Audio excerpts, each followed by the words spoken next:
Yes,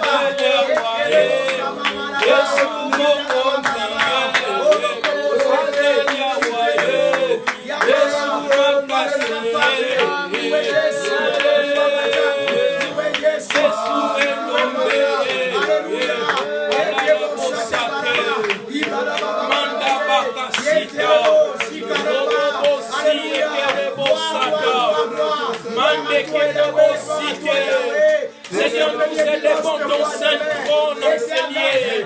Nous bénissons la présence de celui qui a créé les cieux et la terre.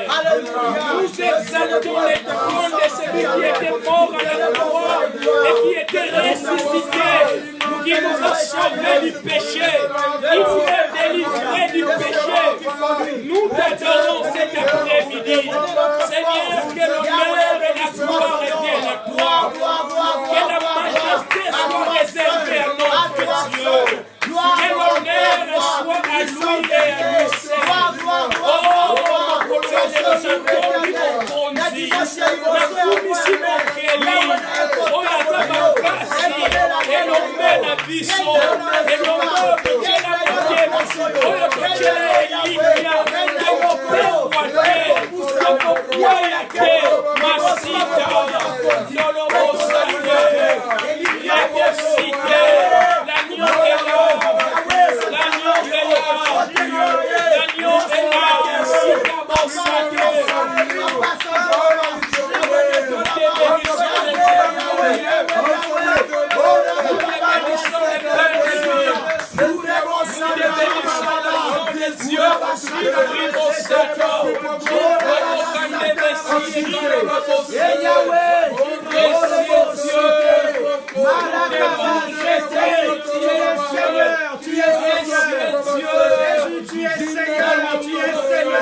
Hakuna rafiki kama wewe, hakuna rafiki mzuri kama wewe.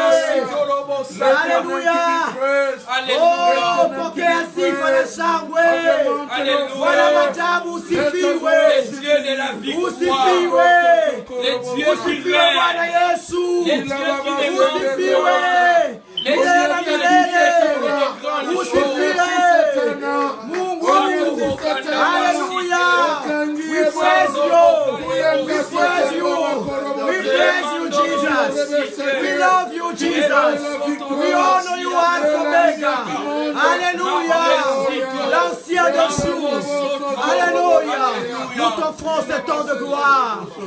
Nous t'offrons ces moments merveilleux. Dieu, que ton règne, alléluia, que ton règne éternel s'établisse, que ton règne s'établisse, my God. Oh, Baba Rabashite, alléluia, la victoire de nos ennemis. Shinterebo Sandala Baba Rabba, Yekerebo Sheterebo Yamasete. Gloire et louange à ton nom, Seigneur. Alléluia. Gloire et louange à toi, Jésus, puissant guerrier. Obo Sata Machite. Shinta Baraba Sete. Nous voulons qu'on lui rende gloire et grâce. Alléluia. Lui qui a permis que nous puissions nous retrouver en ces jours.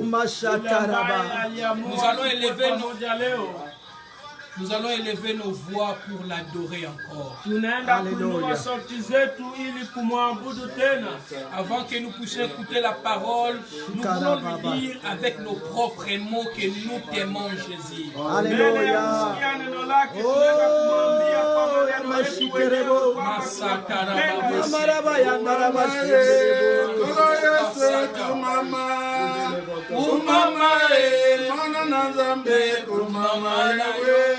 Mama kolo Yesu kumama, kumama mwana na Nzambe kumama.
na bomo ilelo lo bilibela.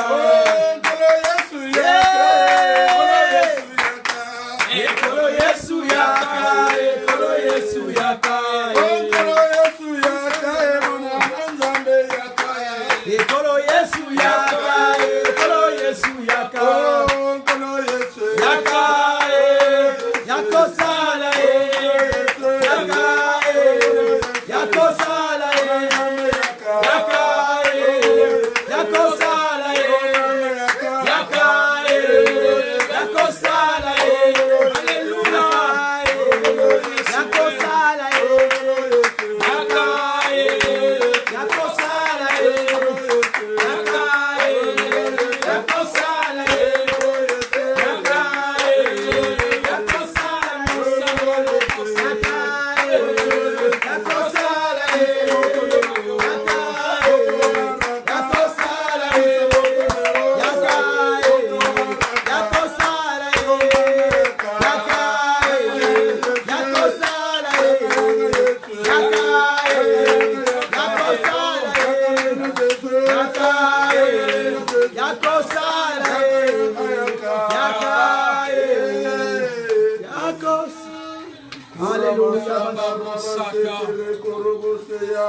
En ces jours, Seigneur, je viens déclarer mon amour à toi.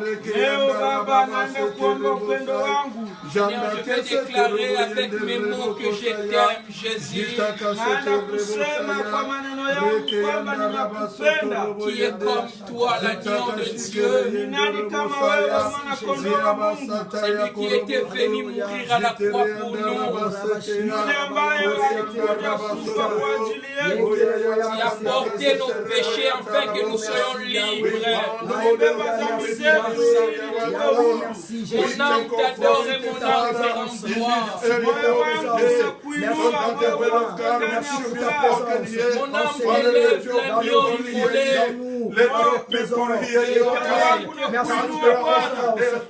Si est celui qui nous soutient,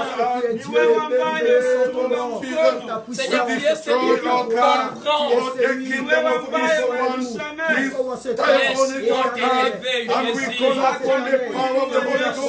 Laisse-moi dire que tu es Seigneur.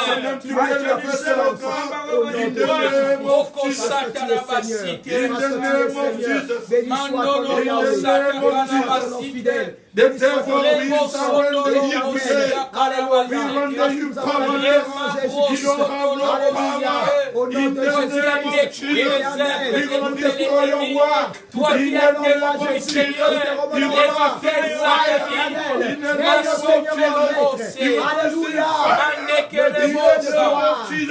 we glorify your holy name. Merci Seigneur. Your name is above the name of God. Remplis-nous de ta présence. Oh, glory, glory, glory, C'est tant que nous voulons encore t'écouter, tendre roi. Seigneur, nous voulons que tu sois au contrôle de toutes choses. Seigneur, sers-toi de ton serviteur que tu t'es choisi. Seigneur, afin qu'il soit capable de nous donner ce qui vient de toi.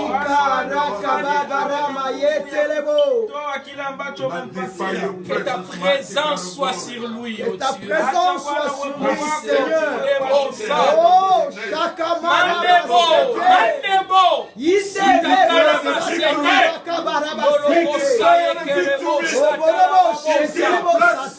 in this area, Hallelujah. We declare the victory. Hallelujah. Because you are God. You are God. Je soumets toute autorité au nom puissant de Jésus.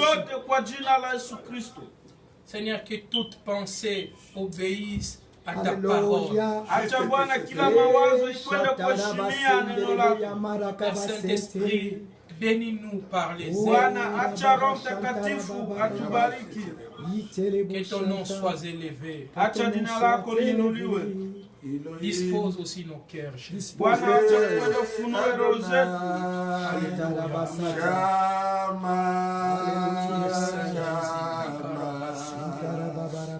Elohim, Adonai. Yes. Shama.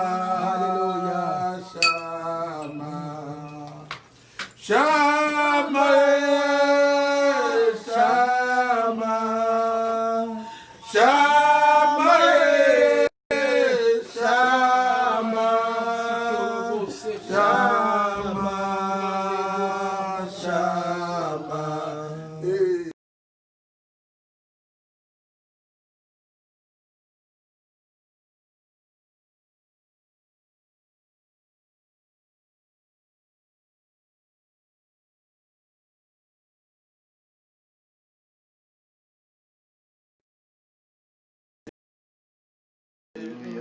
Amen. Que Dieu soit béni. Amen. Nous sommes dans sa présence. Et nous voulons écouter sa parole. Et je nous souhaite à tous bon appétit.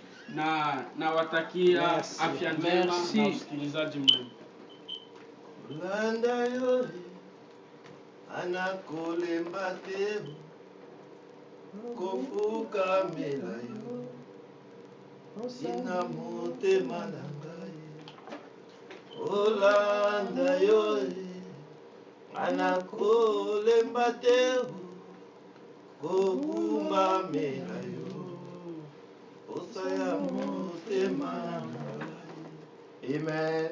Amen. Que Dieu soit béni, nous voulons partager sa parole cet après-midi. Mungu wetu abarikiwe. Tunaenda kugawa neno lake kwa mchana wa leo.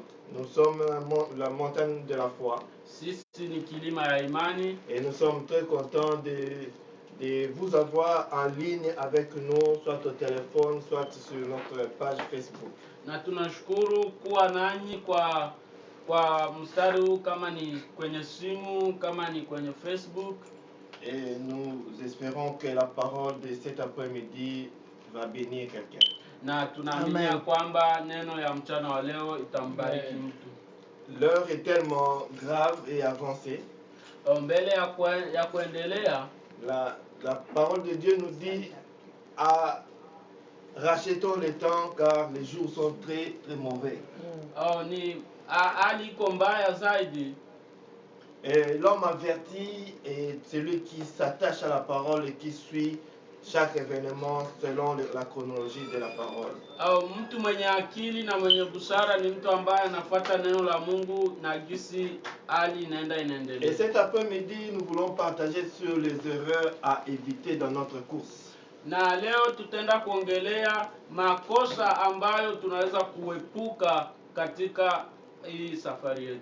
Les erreurs à éviter dans notre course. Ni makosa ambayo tunaweza kuepuka kwa hii hali yetu ya safari. J'avais voulu dire dans la course des chrétiens, mais la réalité du monde me fait rendre compte que c'est tout homme qui est dans une course dans le monde.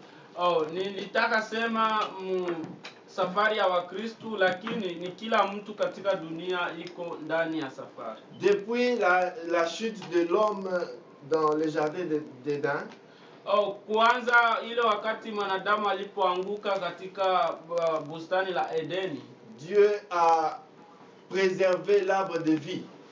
Na Mungu aliacha ile mti ya uzima.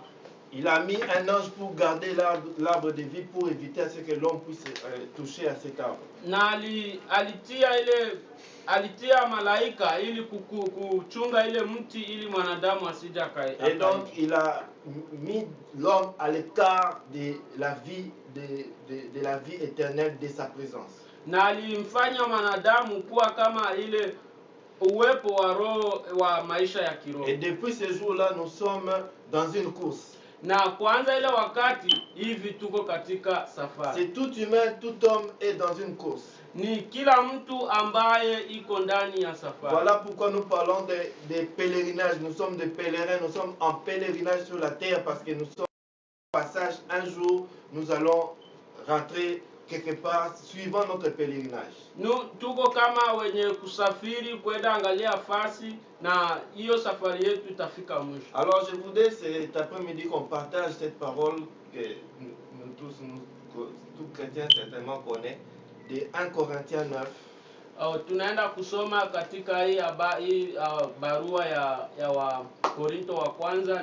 Hii ni habari yenye kila mtu anajua. Nous allons prendre nos Bibles dans 1 Corinthiens 9. Tutaenda kukamata Biblia zetu na kusoma kwa wa Korinto wa kwanza et nous sura ya allons 9. lire les versets du verset 24 au verset 27. Na tunaenda kusoma katika mstari yake ya 27 hadi 1 Corinthiens 9, 24 à 27. Wa Korinto wa kwanza sura yake ya 9 mstari wa 24 hadi 27. Nous allons lire 1 Corinthiens 9, verset 24. Je lis au nom de Jésus. Ne savez-vous pas que ceux qui courent dans les stades courent tous, mais qu'un seul remporte les prix? Courez de manière à les remporter. Tous ceux qui combattent s'imposent toute espèce d'abstinence. Ils le font pour obtenir une couronne corruptible. Mais nous le faisons pour une couronne incorruptible. Verset 26. Moi donc, je cours non pas comme à l'aventure, je frappe non pas comme battant l'air, mais je traite durement mon corps et je le tiens assujetti de peur d'être moi-même rejeté d'après avoir péché ou prêché aux autres. Amen. Tunaenda kusoma wa Korinto wa kwanza sura yake ya 9 mstari wa 24 hadi 29. Tunasoma kwa jina la Yesu Kristo. Je, hamjui kwamba katika uwanja wa michezo ingawa wapiga mbio wote hukimbia, ni mmoja tu anayejinyakulia zawadi? Wanariadha hujipa mazoezi na nidhamu kali. Hufanya hivyo ili wajipatie taji iharibikayo, lakini sisi twafanya hivyo tupate taji isiyoharibika. Ndivyo basi ninavyopiga mbio nikiwa na nia ya kushinda, ndivyo ninavyopigana, na si kama bondia anayetupa ngumi zake hewani. Naupa mwili wangu mazoezi magumu na kuutia katika nidhamu kamili, nisije mimi mwenyewe nikakataliwa baada ya kuwahubiria wengine. Amen. Amen. Comme je disais au début que notre vie sur la terre est une course. Ni kama jinsi nilisema katika maisha yetu ni kama mbio, tuko katika. Nous sommes dans un pèlerinage. Tuko kama wenye kusafiri fasi fulani. Et c'est un pèlerinage sélectif. Na hiyo ni ya mkutano kila mtu anaifanya. C'est-à-dire qu'après cette phase sur la terre, ni kusema kutoka hiyo kipindi katika dunia, il y en a qui seront qualifiés, qui seront sélectionnés, qui seront pris pour être récompensés. Kuna wale ambao watakusanyikiwa na wale ambao watapewa taji. Il y en a d'autres qui ne seront pas qualifiés et qui ne seront pas donc sélectionnés et qui seront donc disqualifiés. Na kuna wale ambao watakamatiwa kama ni wanastahili na wengine hawatakamatiwa. Parce que Dieu veut que l'homme soit à côté de lui. Na ni juu Mungu anapenda mwanadamu awe pembeni yake. Dieu a créé l'homme pour son plaisir, pour son bonheur.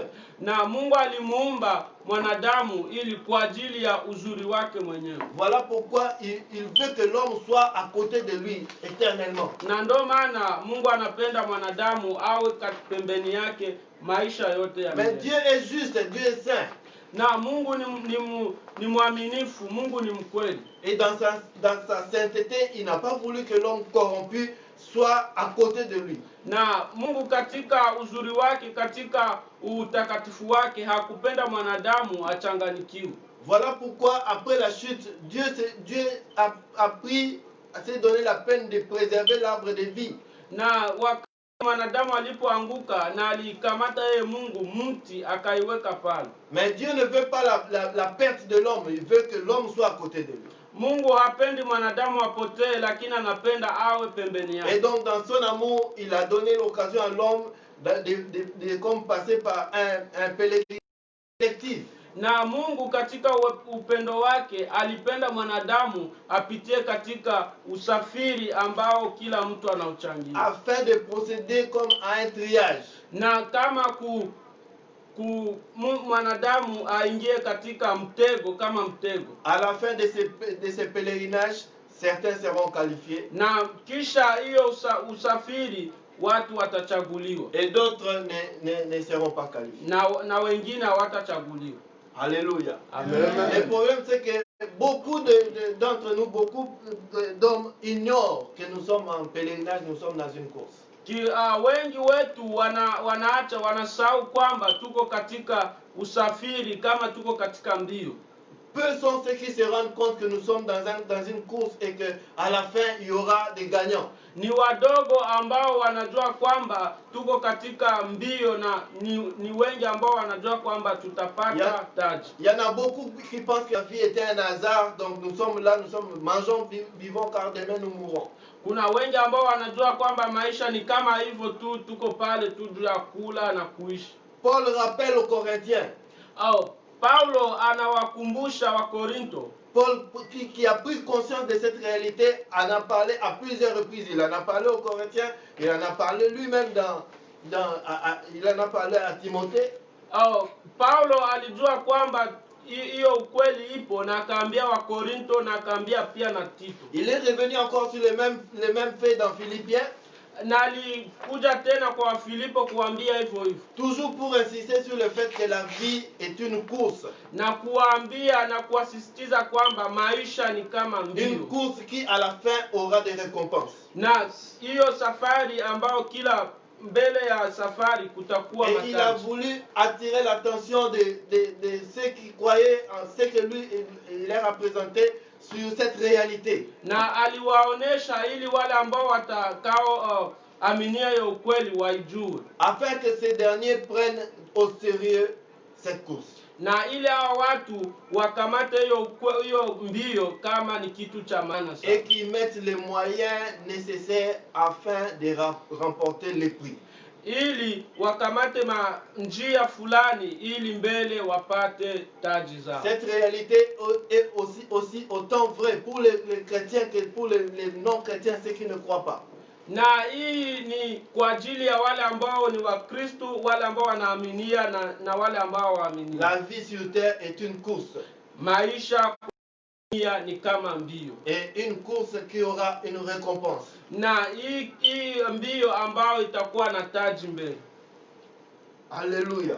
Amen. Et donc Dieu, créateur de l'homme, veut que l'homme reste à côté de lui. Mungu ambaye aliumba mwanadamu anapenda mwanadamu awe pembeni. Et cet après-midi, j'ai relevé 3 erreurs sur lesquelles j'aimerais qu'on puisse partager. Katika mchana wa leo nilitoa makosa 3 ambao tunapaswa kuongelea leo. La première erreur dans notre course sur cette terre, na kosa la kwanza katika safari yetu ya hapa duniani, est le fait d'ignorer que nous sommes en course. Ni ile ya kusahau au kutokumbuka kwamba tuko katika mbio. Comme je l'ai dit au début, kama gisi nilivyosema mwanzo, il y en a beaucoup qui ignorent qu'il y a la course. Kuna wale ambao wanasahau hawajui kwamba tuko katika mbio. Puisqu'ils ignorent cette course-là, ils ne prennent donc pas le départ. Watu gisi wanasahau kwamba tuko katika safari, wanasahau kufanya mambo ambayo yanapaswa kuhitajika. Alléluia. Puisqu'ils ignorent la course, ils ne prennent pas le départ. Jinsi wanavyosahau kwamba tuko katika safari, hawapangi mpango kwa kufanya mambo mazuri. Nous allons lire dans Hébreu, nous allons prendre Hébreu le chapitre 3. Tunaenda kusoma Waebrania sura yake ya 3. Nous allons lire les versets 12 à 15. Tunaenda kusoma mstari yake ya 12 hadi 15. À cause de l'ignorance de cette course, kwa jinsi watu wanasahau, wanakosa kukumbuka hii kama tuko katika safari. Hébreu rappelle ceci. Waebrania wanakumbushwa kwamba prenez garde frères, uangalie ndugu, que quelqu'un de vous n'ait un cœur mauvais et incrédule, pasikuwe ambaye atakuwa na roho mbaya au roho yenye uchafu, au point de se détourner de Dieu vivant, ili kurudia kwa Mungu ambaye anaishi milele. Mais exhortez-vous les uns les autres, atane nyinyi kwa nyinyi, chaque jour aussi longtemps qu'on peut dire, katika siku zote za maisha, aujourd'hui afin qu'aucun de vous ili leo na apashikwe kati yenu ne s'endurcisse par la séduction du péché.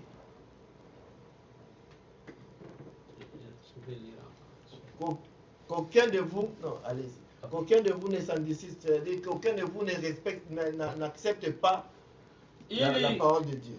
Pakue ambaye asija kakosa kuaminia neno la Mungu Et préfère le péché. ili asipende zambi, Car nous sommes devenus participants de Christ. na kwa maana tulikuwa wa Kristo, Pourvu que nous retenions fermement jusqu'à la fin l'assurance que nous avions au commencement. ili tuwe na ile Pourvu que nous retenions jusqu'à la fin ili tukamate hadi mwisho l'assurance que nous avons au commencement. kwamba ile ambayo tulipata kumwanzo. L'épître aux Hébreux rappelle à tout frère Hii barua ya kwa Waebrania inakumbusha wa ndugu wetu wa Waebrania de ne pas ignorer ou négliger la réalité de la course.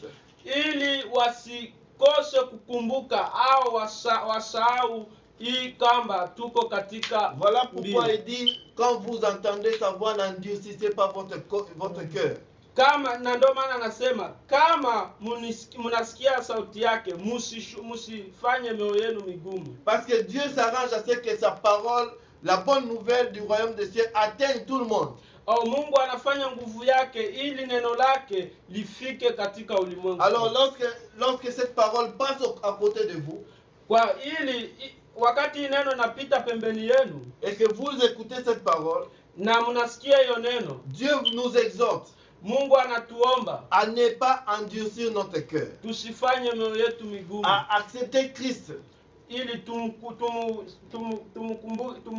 tumuitike Yesu à accepter cette parole, na kuitika hiyo neno, car c'est la seule façon pour nous de nous aligner sur la ligne de départ de la course. na hiyo ndio itakaye kututia katika mustari ya hii mbio ambayo tuko Parce nayo. que si vous prenez la course et que vous arrivez à la fin, il y aura une récompense. Na wakati mnakamata safari mbele kuna taji ambao linatolewa. Alléluia. Amen. La deuxième erreur, c'est que quand on s'est aligné à la ligne de départ, Na kosa la pili, wakati tunaenda kujipanga kwenye mstari, on prend la course. tunakamata ile mashindano. Beaucoup ignorent que la course, toute compétition a ses règles. Watu wengi hawakumbuki kwamba kila mashindano ina ile mistari ya kufuata. Ignorer les règles de la course Kutokumbuka ile maregle ya katika safari, ça te permettra pas de gagner la récompense.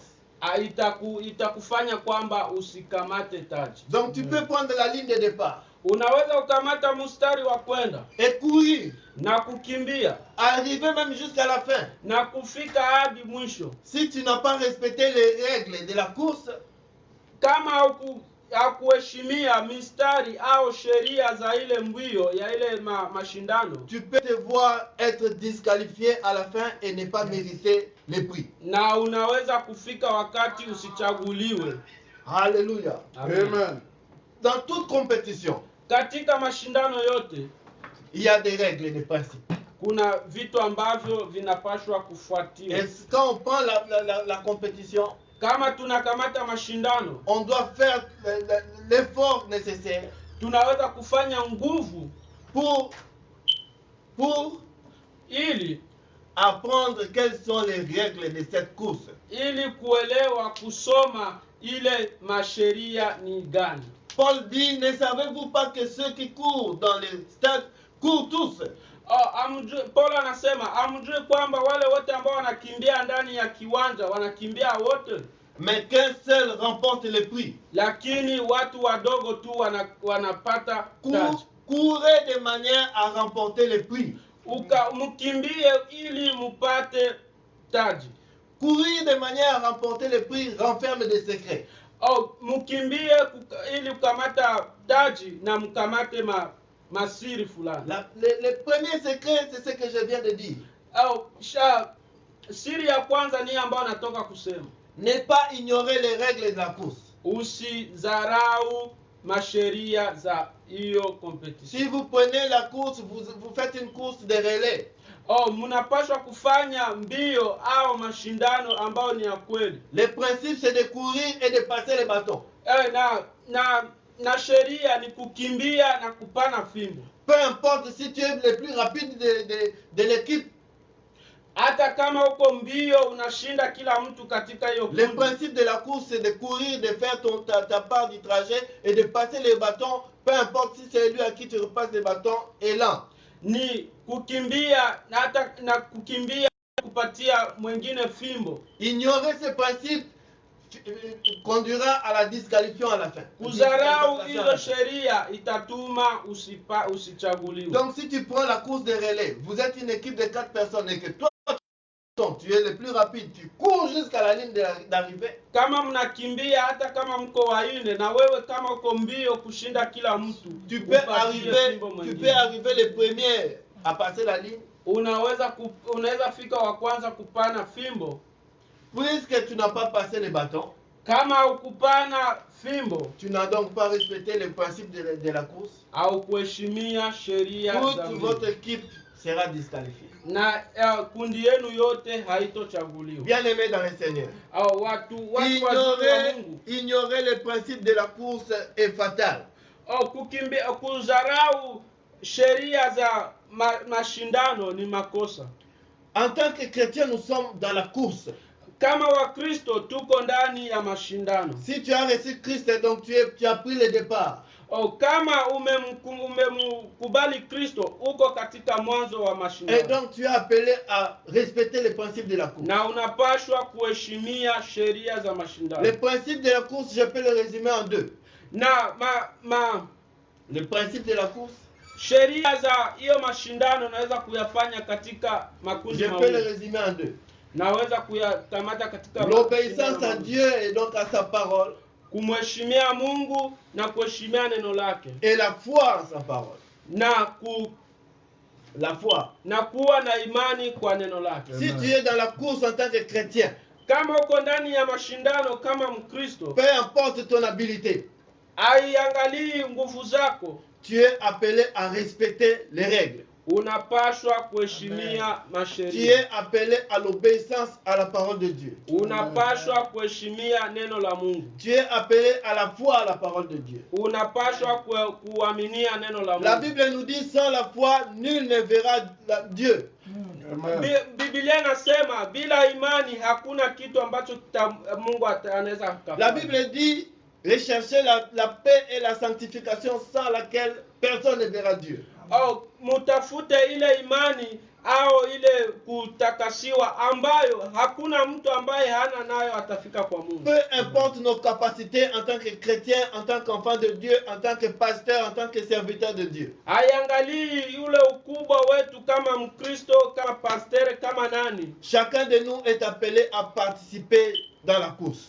Kila mtu anapaswa kuwa katika mashindano. Et les récompenses seront proportionnelles à ce que tu as fait comme course. Na ile mataji ambayo zitapewa zitakuwa kwa mtu yeyote ambaye alifanya hiyo mashindano. Voilà pourquoi en tant que serviteur de Dieu, na angalia sasa kama mtumishi wa Mungu, nous sommes appelés à chercher à servir et à servir encore mieux. Tunaitwa ili kumtumikia Mungu na kumtumikia tena. À nous donner le plus possible afin que Dieu nous utilise comme vase d'honneur. Na ili à chercher Dieu encore plus afin qu'il nous utilise comme vase d'honneur. Na kumtafuta Mungu ili atutumikishe sisi kama watu wake. Ça veut dire que plus tu cherches Dieu, plus tu as envie de lui servir, Dieu va te servir aussi de toi afin de toucher le plus grand nombre de personnes. Kama kwa gisi tunavyoendelea kumtumikia Mungu na ndo gisi Mungu anatuchagua ili kumtumikia kuwatumikia na wengine. Par toi Dieu aura fait un grand travail. Na kupitia wewe Mungu atafanya kazi kubwa. et à cause de cela, tu vas mériter certaines récompenses. Na kwa ile wewe unastahili kupewa taji kubwa. Et aujourd'hui, nous ne parlons pas des récompenses en détail, de qui aura quelle récompense. Leo hatuongelei kwa undani zaidi ni nani atakayepokea hayo mataji. Mais nous nous encourageons à chercher Dieu afin que Dieu nous utilise comme des vases d'honneur, des premières nécessités dans sa maison. Lakini leo sisi tunapana nguvu ili kumtumikia Mungu na ili tupewe taji zetu. Mais cela ne doit pas nous tromper. Ile haiwezi tuchanganya. Parce que Dieu nous utilise efficacement et puissamment. Na Mungu anatutumikisha kwa nguvu zaidi. Nous ne devons pas nous tromper que les règles de la course s'appliqueront toujours dans notre vie. Hatuwezi kujidanganya kwamba ile sheria ya mbio ya mashindano inapaswa kuwa sans la sanctification, nul ne verra Dieu. Bila kutakasiwa, bila imani hakuna atakayemwona Mungu. Voilà pourquoi Jésus illustre cela de plusieurs manières. Ndio maana Yesu anasema hayo kwa hali tofauti. Il dit à la fin il y aura une séparation. Anasema kwa mwisho patakuwa kutengana. Il y aura d'un côté les boucs, de l'autre côté les brebis. Anasema huku patakuwa kondoo na huku patakuwa mbuzi. Il y aura d'un côté les blés, de l'autre côté il y aura les livrés. Anasema huku patakuwa kondoo na huku patakuwa na minyama mingine. Il dit après que la fête aura commencé, le maître de la fête va passer pour vérifier qui n'a pas la robe blanche. Mbele mkutano uanze, ataangalia ni nani ambaye ana ile kanzu nyeupe. Tout cela, Jésus a voulu nous rappeler que les principes vont s'appliquer. Ile yote Yesu anatukumbusha kwamba masheria lazima tuyafanye. Si en tant que serviteur de Dieu, en tant qu'enfant de Dieu, toute ta vie tu t'es camouflé à l'église. Katika maisha yako mtoto wa Mungu, kila wakati ambako kanisani, tu es apparu comme un brebis. Ulikuwa kama mwana kondoo. Alors qu'au fond de toi tu étais un lion, un dangereux. Na ndani mwako ulikuwa kama nyoka, kama chui fulani. Tu as donné l'apparence, nous tous nous étions convaincus que toi tu es le blé. Ulipana hali yako ya nje kwamba wewe ulikuwa mtu mtakatifu. Alors qu'en réalité tu es délivré. Lakini ndani ya ukweli wewe umekombolewa. Tu pourras échapper à la vigilance des hommes. Unaweza kupitia katika kuona kwa mwanadamu. Mais tu n'échapperas pas à la vigilance de celui qui connaît qui est la vérité. Lakini hauwezi kukimbia kwa ule ambaye anaona ni nini kweli. Et donc Jésus a voulu nous rappeler que les règles vont s'appliquer à la fin. Lakini Yesu anatuonesha kwamba hii masheria yanapaswa kufanyiwa. Et on mettra de côté les boucs et de l'autre côté les brebis. Na anasema atatia huku mbuzi na huku kondoo. Il dit encore, je ne vous ai jamais connu vous serviteurs de l'iniquité. Alisema kwamba sikuwajua nyinyi watumishi. Donc tous ces rappels c'est juste pour attirer notre attention sur la réalité de la cause. Lakini hii yote natuonesha ili tujue ni nini ukweli wa hii mashindano. Donc la deuxième erreur c'était ignorer les règles de la course. Na hii kosa la pili ilikuwa kutokumbuka hizi sheria za mashindano. Erreur. Na kosa la tatu ambayo ni kwenye yetu ya mwisho, ignorer les vrais adversaires de la course. Ni kuwadharau ambao tunashindana nao. Alléluia. Amen. Quand on prend une compétition, kama tunakamata mashindano, on doit être conscient tunapaswa kuwa na ile akili kwamba que dans notre compétition nous sommes en train de compétir ou de combattre avec des adversaires. Tunapaswa kuwa na ile akili kwamba tunapigana na waadui. Et la plupart des chrétiens ignorent les adversaires. Na Wakristo wengi wanadharau ambao tunashindana nao. Quand on prend l'exemple d'un boxeur, quand un boxeur doit se livrer à un combat, tukamate mfano wa mpiga ngumi kama anataka kwenda kupigana, même une équipe de football, hata kama kundi la mpira, la première des choses quand il sait que je vais combattre telle personne, X personne, na anajua kwamba kwanza naenda kupigana Il na doit mtu fulani. s'arranger pour ne pas ignorer contre qui il va se battre. Na asizarau na kwenda kujitayarisha ni nani ambaye atapigana naye. Parce que quand tu ignores contre qui tu vas te battre, Na kwamba ukizarau yule ambaye unaenda kupigana naye, tu ne vas pas de ce fait te préparer en conséquence. hauwezi enda kujitayarisha. J'ai lu hier un ami m'a envoyé une blague, il dit, en tout cas hier je voulais me battre. Nilisoma kuna ndugu ambaye alinitumia habari kwamba anaenda kupigana. Je voulais me battre avec quelqu'un. Nilikuwa naenda kujitayarisha kupigana na mtu On est fulani. venu nous séparer. Lakini watu walikuja Et donc on ne s'est pas kututenganisha. battu. Na hivyo Et hatukupigana. le lendemain, pendant que je passais, je trouve la même personne avec qui je voulais me battre hier, Na hiyo siku nilienda kukutana na ule ambaye nilitaka pigana naye jana. en train d'enseigner le karaté à des grands maîtres. Na alikuwa anafundisha watu ambao wako na hali ya juu ya kupigana. J'ai dit, waouh! Nikasema ni Donc ni si hatari. hier je m'étais battu avec ce monsieur, j'allais mourir. Akasema kwamba kumbe jana nilikuwa naenda kupigana na mtu ambaye angeenda kuniua. Bien aimé dans le Seigneur, Watu wazuri wa ne, Mungu katika Yesu. ne commettons pas l'erreur d'ignorer avec quel adversaire nous sommes en train de courir. Tusifanye kosa ya kuzarau ni nani ambaye tunaenda kushindana naye. Le premier katika adversaire mashindano. contre qui nous sommes en train de livrer la bataille, Adui wa kwanza ambaye tunaenda kupigana naye c'est le diable. ni shetani. Alléluia. À cause de cette ignorance, beaucoup parmi nous tournons mal nos canons. Kwa kuzarau wale ambao tunaenda kupigana nao tunageuza mabunduki zetu. Nous sommes en train souvent de nous battre entre nous hommes. Tuko napigana sisi wenyewe. Aujourd'hui, on parle de poison dans l'église. Leo tunasema na sumu ndani ya kanisa. Les gens sont en train de se mettre les coques en jambes. Watu wanaenda kupana masumu ndani ya kanisa. Les bâtons dans les roues. Mafimbo ndani ya njia. Pour empêcher les uns et les autres d'avancer ou de progresser. Ili kuwazuia watu wengine wasiendelee mbele. C'est à cause de l'ignorance du fait que le premier adversaire que nous avons dans notre course, Ni kuzarau kwamba ni nani ambaye adui wetu wa kwanza ambaye c'est le diable. ni shetani. Apocalypse 12 nous dit, Katika Ufunuo 12 na mstari wake wa malheur à la 12. terre car le diable est descendu vers elle animé d'une grande colère. Ole kwa dunia kwa maana shetani anashuka kwa hasira nyingi. Et 1 Pierre 5:8 nous dit, Na katika Petro wa kwanza notre adversaire le diable, na inasema kwamba adui wetu ni shetani. il rôde tout autour, Na anazunguruka il cherche qui dévorer. anaangalia ni nani wa kukamata. Ignorer la force du diable, Kuzarau nguvu ya shetani. ignorer ses stratégies, Kuzarau akili zake ambazo anatumikisha. ignorer son expérience Kuzarau ile kazi ambayo ne anafanya. nous permettra pas de l'affronter comme il se doit.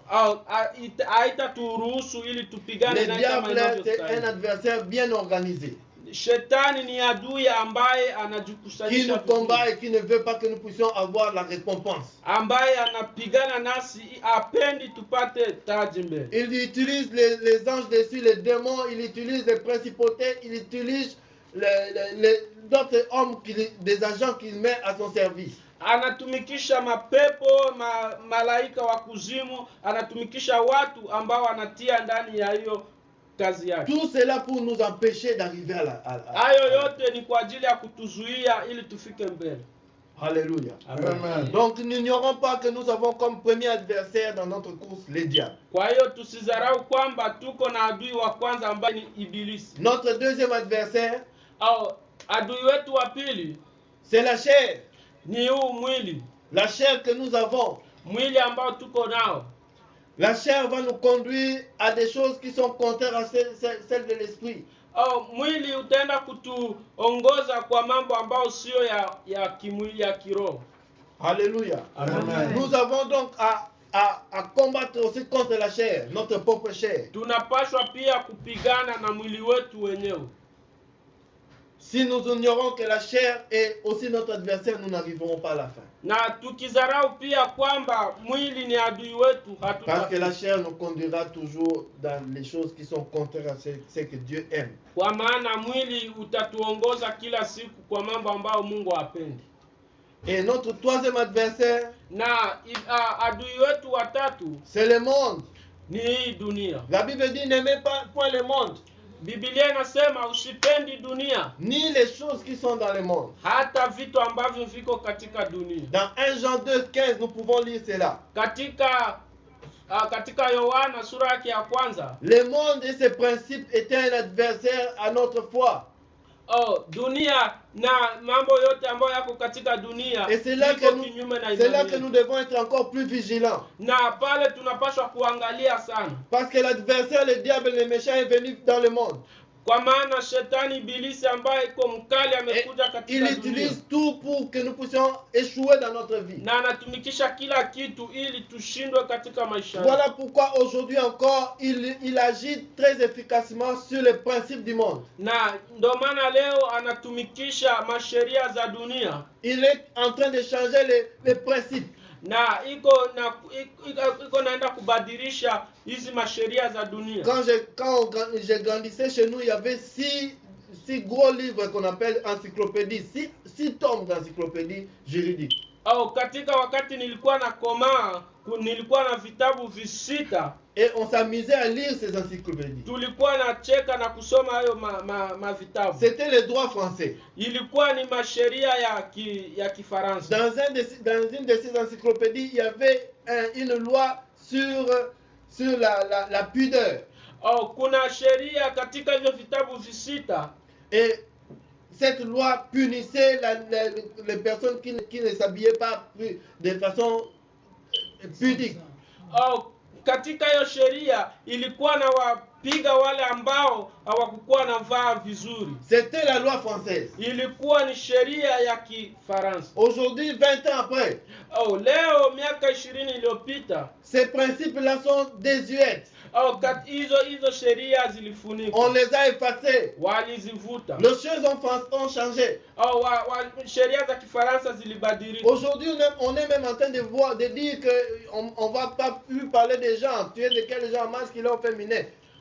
Leo hatuambii tena tuseme kwamba huko katika uko jinsia gani, mwanamke au mwanaume. Parce qu'il y a un troisième genre, tu es ni femme ni homme. Kwa maana hakuna mwanamke au mwanaume. Et tu n'as pas le droit de parler de ça. Na hauna haki ya kusema kwa ajili ya. Parce que ça sera contre la loi. Kwa maana iko kinyume ya sheria. Bien aimé dans le Seigneur. Watu wa Mungu, n'aimez pas le monde ni les choses qui sont dans le monde. usipendi dunia na mambo yote ambayo yako katika Parce que dunia. le diable est en train de s'arranger pour mettre des principes qui seront contraires aux principes de Dieu tel que c'était au commencement. Kwa maana shetani anajiandaa ili kubadilisha masheria. Aujourd'hui, le divorce c'est devenu monnaie courante. Leo kutengana katika ndoa ni mambo ambayo yanakuwa ya uwaki. L'avortement c'est au choix. Kutoa mimba ni kutaka yako. Les enfants de 13 ans déjà on les vaccine pour qu'ils se permettent n'importe quoi sexuellement. Leo watoto wa miaka 13 wanawadunga mashindano ili kufanya mambo ambayo wanataka Il faut obéir, c'est comme ça, ici c'est comme ça, c'est la loi, c'est l'égalité, c'est la liberté, il faut obéir. Leo ni kuheshimia kwa maana ni hali ya kisheria na unapaswa kuamini. Les principes du monde. Hayo ni mambo ya kidunia. Les chrétiens nous sommes en train de prendre un virage. Leo Wakristo tuko katika prendre un virage. Tuko katika hali ambayo sio ya kweli, ambayo sio ya kunyooka. Bientôt le Seigneur revient. Hapo mbele Kristo anarudia. Nous devons encore prendre conscience. Na tunapaswa kuwa na akili pia de notre course. Katika safari yetu. Que dans notre course nous avons des adversaires. Kwa ndani ya hii competition au hii mashindano yetu tuko na arrêtons de combattre nos frères. Acha kupigana na ndugu zako. Notre adversaire c'est le diable. Adui wetu ni shetani. Et la Bible dit résistez au diable et il fuira loin de vous. Kwa maana Biblia inasema mshindane na ibilisi na atakimbia. Notre adversaire c'est la chair. adui wetu ni mwili. Et la Bible dit crucifier la chair. Kwa maana neno linasema usiangalie sana mambo ya mwili. Notre adversaire c'est le monde. Adui wetu mwingine ni dunia. Et la Bible dit n'aimez point le monde. Kwa maana Biblia inasema msipendi dunia. Dieu s'est arrangé par sa parole à nous identifier les adversaires, à nous donner les informations qu'il faut, et il nous a donné les solutions à appliquer afin de surmonter ces adversaires. Mungu alijitahidi katika kutuonesha ni nini ni wanani maadui zetu na kutupatia masuluhisho ili kushinda hayo yote. La récompense est tellement grande taji ni kubwa sana que nous n'avons pas à commettre l'erreur de manquer. Ili tusifanye kosa ya kukosa hayo mataji. Nous n'avons pas à commettre cette erreur de manquer à l'arrivée. Hatupashwi kukosa hayo mambo. Courez de manière à remporter le prix. Mkimbie, mshindane ili kupokea taji. Tous ceux qui combattent s'imposent toute espèce d'abstinence. Wale wote ambao wanapigana wanaenda kinyume na mambo mabaya. Et ils le font pour obtenir une couronne corruptible. Na wanapigana ili kupokea taji. Pour que Messie soit Messie, il s'impose un rythme de vie. Ili Mesia awe Mesia, anafanya mambo ambayo yanastahili. Pour que Ronaldo soit Ronaldo, il s'impose des exercices dans sa vie. Ili Ronaldo awe Ronaldo, anafanya mazoezi ili akuwe na kazi nzuri. Pour que Mike Tyson soit Mike Tyson, il s'entraîne à mort. Mike Tyson ili awe Mike Tyson anafanya anafanya mazoezi mengi ili apigane vizuri. Paul dit ils le font pour des couronnes corruptibles. Na Paulo anasema wanayafanya hayo mambo ili kupokea taji. Mais nous le faisons pour une couronne incorruptible. Lakini sisi tunaifanya ili kupokea taji ambayo sio ya Mungu. Moi donc je cours non pas comme à l'aventure. Anasema mimi nakimbia sio kwa ajili ya hivyo tu. Je frappe non pas comme battant l'heure. Anapigana sio kupiga tu kama mtu anapiga ngumi kwa hewa. Je traite durement mon corps et je le tiens assujetti. Nafanya mazoezi mwili wangu ili mwili wangu uwe nguvu. De peur d'être moi-même rejeté après avoir prêché aux autres. Ili mimi nisitupwe baada ya kuwahubiria wengine. Discipline à la fin. Kisha kuwe ile na adabu fulani. Afin que nous recevions la récompense. Ili tupokee taji. Que Dieu nous bénisse. Mungu atubariki. Hallelujah. Hakuna Mungu Yesu, hakuna Mungu kama Yesu, hakuna Mungu kama Yesu, hakuna Mungu kama Yesu, hakuna Mungu kama Yesu, hakuna Mungu kama Yesu, hakuna Mungu kama Yesu, hakuna Mungu kama Yesu.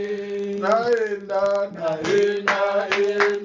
kote nafanya kote naruka kote hakuna Mungu kama wewe.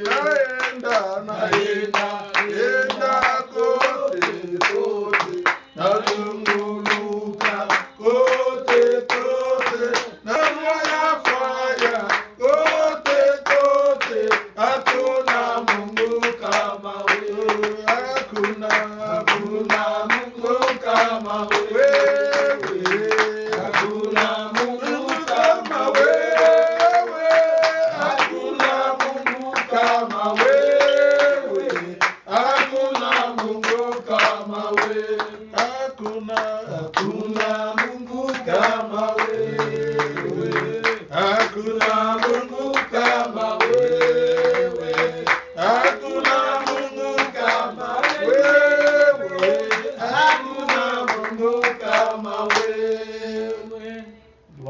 God. Merci notre Dieu pour cette parole que tu viens de nous donner. Asante Mungu wetu kwa hii neno ambao unatoka kutupatia. Seigneur, nous te rendons grâce pour la présence de ton esprit en ces lieux. Tunashukuru kwa maana Roho wako Mtakatifu alikuwa hapa. Merci car par ses œuvres Christ a été glorifié. Kwa maana Amen. kupitia mambo yake, kazi yake, Yesu Kristo aliinuliwa. Seigneur, merci pour ton serviteur qui nous Asante kwa mtumishi wako ambao umemchagua. Seigneur, je prie que tu puisses les bénir et les bénir encore. Bwana, naomba ili mubariki na Seigneur, kumbariki afin que tena. cette source continue de couler.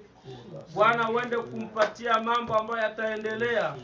Oh Dieu Tout-Puissant. Oh Mungu ambaye uko na nguvu. Seigneur, merci aussi pour l'équipe d'aujourd'hui que nous avons passé à ta présence. Asante kwa mkutano wa leo. David avait dit, vaut mieux 1 heure dans ta présence que 1000 heures ailleurs. Kwa maana David alisema kwamba inafaa siku moja kuwa mbele zako kuliko miaka 1000 katika ulimwengu. Seigneur, nous sommes reconnaissants de tout ce que tu fais pour la montagne de la foi. Bwana, tunakushukuru kwa yale yote ambayo unafanya kwa ajili ya kilima ya imani. Seigneur, nous te disons déjà merci pour les premiers kills qu'il y aura dans quelques jours. Tunasema asante tena kwa siku ya kwanza ambayo tutakuwa katika kanisa kwa siku ambazo ziko mbele.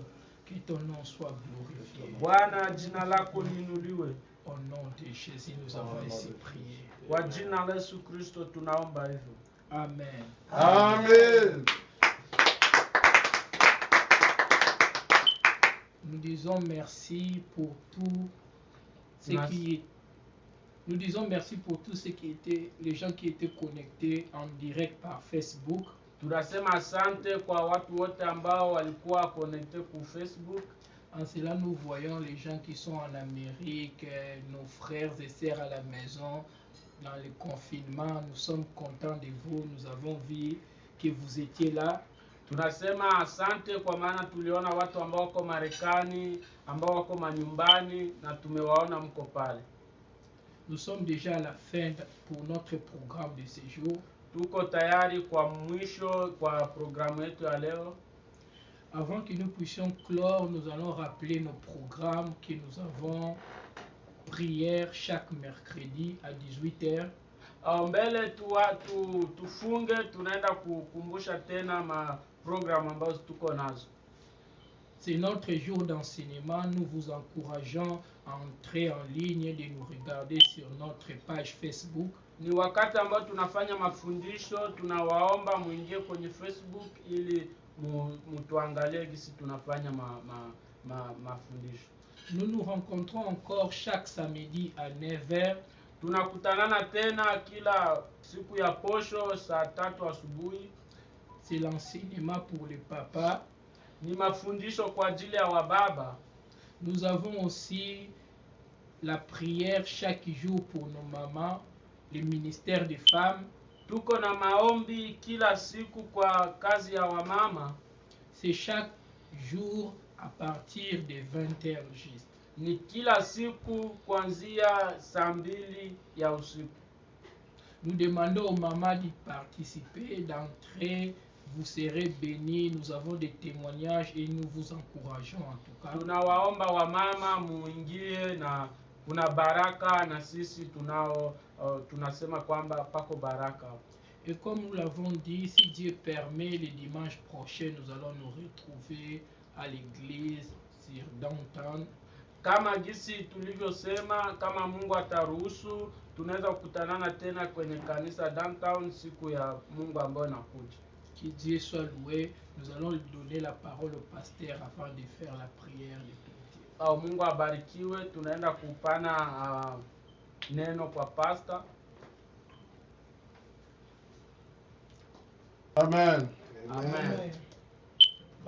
This coming Sunday, Kwa hii siku ya Mungu ambayo inakuja, if everything goes well, we're going to go back downtown at our church. Kama mambo yote yanaenda vizuri, tunaenda kurudilia katika kanisa yetu ya Downtown. I'm inviting you to come. Na waomba mje. This is a new time and new era. Ni wakati ya mpya, wakati ambao ni ya mpya sana. You are going to see the glory of God. Unaenda kuona utukufu wa Mungu. And we thank God for the message today. Tunashukuru Mungu kwa habari ya leo. This is the power of the gospel. Hii ni nguvu ya mahubiri. May the Lord bless everybody joining us through our phone line and through the Facebook page. Mungu wetu abariki kila mtu ambaye aliungana nasi kwenye simu na kwenye Facebook. We're going to call you if we're going to be allowed to go downtown on next weekend. We will let you know from tomorrow Monday up to Wednesday. Tunaenda kuwaita na kuwaonesha na kuambia kwamba tumeruhusiwa kuwa downtown. Ni kuanzia hapo kesho ndo tutawaambia.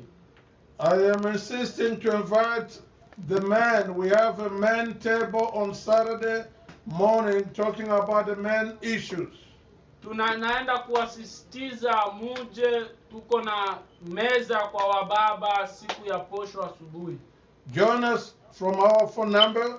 Uende kuungana nasi kupitia simu yetu, hii namba ya simu 712 ambao ni 712 770 ambao ni 770 5336 336. 5336. And our code is Na kodi yetu ni 89 889 60 066. Then you go pound. Na pale utaungana nasi. May the Lord bless you. Mungu awabariki. Amen. Amen. Nous allons prier pour clôturer. Tunaenda kuomba ili kufunga. Seigneur notre Dieu, nous te disons merci. Mungu wetu tunakuambia asante. Merci pour tout ce que tu as fait au milieu de nous. Tunashukuru kwa yale yote ambayo umefanya katikati yetu. Car personne n'est comme toi. Kwa maana hakuna aliye kama wewe. La Bible déclare qu'avons-nous qui ne viennent pas de toi. Na Biblia inasema ni wanani ambao wanakuja mbele zako. Seigneur, nous sommes les gestionnaires que tu nous as donnés pour gérer ce que nous avons. Bwana ni wewe, sisi ni wale ambao umetupatia. Voilà pourquoi nous bénissons ton Saint-Nom. Na unaona sasa tunabariki neno lako. Nous t'élevons au milieu de nous. Tunainua jina lako katikati yetu. Seigneur, nous recommandons, Seigneur, l'abondance de la foi entre tes mains. Tunaenda kupatia kilima ya imani katika mikono yako. Seigneur, marche encore avec nous. Bwana uende kutembea nasi mara tena. Fais-nous du bien, Père. Bwana tufanyie mambo mazuri. Seigneur, cette semaine qui commence entre tes mains. Bwana hii wiki ambayo inaanza ndani ya mikono yako. Protège-nous et nos familles, Seigneur. Bwana tulinde na familia zetu. Afin que ton nom soit glorifié. Kisha jina lako liinuliwe. Seigneur, nous nous opposons contre tout ce que l'ennemi a programmé contre ton peuple. Bwana tunaenda kinyume na yale ambayo ibilisi amepanga kwa ajili ya watu. Au nom de Jésus, nous les annihilons. Kwa jina la Yesu Kristo tunaenda kuyaangusha. Et Seigneur, nous bénissons ton peuple au nom puissant de Jésus. Bwana tunaenda kubariki watu wako kwa jina lako Yesu. Que seul ton nom soit élevé au milieu de Jina nous. lako peke yako liinuliwe ndani yetu. Oh Seigneur, que ton esprit puisse nous encadrer et marcher avec nous. Oh Yesu, Roho wako mtakatifu aende kutuchunga. Seigneur, que la parole qui vient d'être prêchée, Seigneur, Ili neno ambalo linatoka kuhubiriwa. Seigneur, nous voulons que chaque jour que nous puissions nous rappeler de cela. Ili tujue kila siku na kuweza kujikumbusha haya Seigneur, que mambo. nous ne puissions pas nous combattre entre nous. Ili tusipigane sisi kwa sisi. Seigneur, mais que nous puissions bien identifier l'ennemi afin de marcher, de combattre avec conscience. Ili tuelewe ni nani adui yetu na kupigana Aide-nous, kwa Seigneur, à courir avec objectif. Bwana tusaidie tukimbie na kutegemea kitu. Afin qu'à la fin nous puissions être couronnés. Ili mbele tuwe Telle est notre prière, Jésus.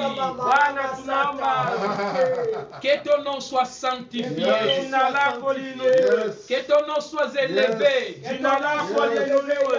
Au nom puissant de Jésus. Katika jina ambalo ni la nguvu. Que l'honneur et la gloire reviennent à toi. Bwana Yesu sifa na utukufu. Nous avons tous prié au nom puissant Tuliomba hayo kwa de jina la Jésus. Yesu Kristo. Amen. Amen.